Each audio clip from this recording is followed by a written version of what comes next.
Good day to you. My name is William Tipping and I'd like to tell you a little bit about my life. I was born in Ashton under Lyme, Lancashire, on 11th of March 1811. I was 4 years old when the Battle of Waterloo occurred.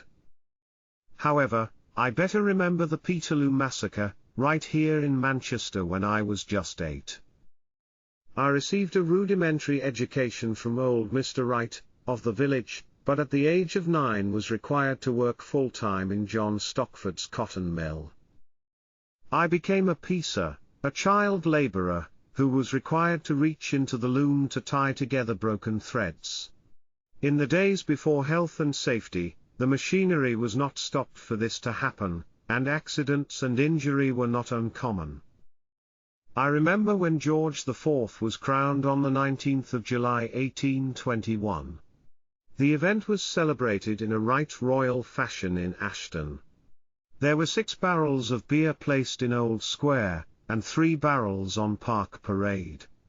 In Charlestown, a further 3 or 4 barrels of beer were placed at the disposal of the townspeople. About 4 or 5 o'clock in the afternoon of Coronation Day, the barrels were tapped, and people were soon to be seen running with jugs and mugs or any utensil they could get hold of. Those who were unable to procure a jug or mug filled their hats and drank therefrom, and some of them would have a nice decoction, judging by the appearance of their headgear. It was said at the time that the publicans gave the beer.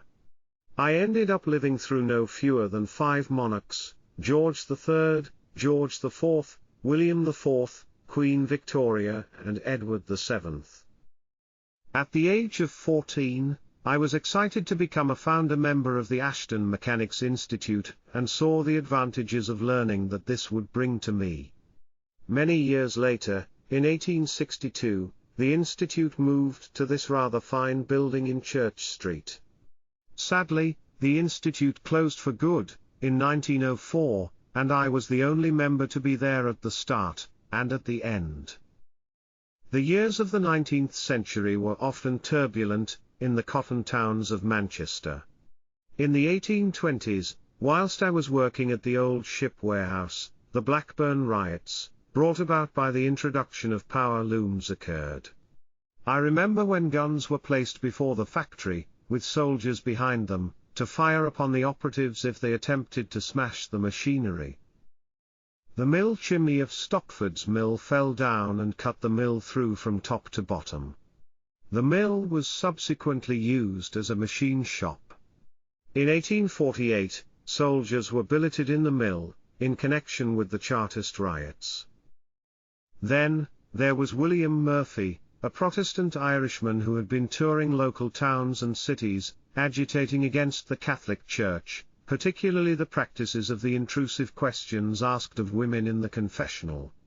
This came to a head in Birmingham and Rochdale, culminating in riotous behaviour in Ashton-under-Lyme, Stalybridge, and Duckingfield, involving most of the population of these towns. During these Murphy riots, in 1868, I was appointed a special constable. This was a dangerous time to be a law enforcement officer. However, I am getting ahead of myself.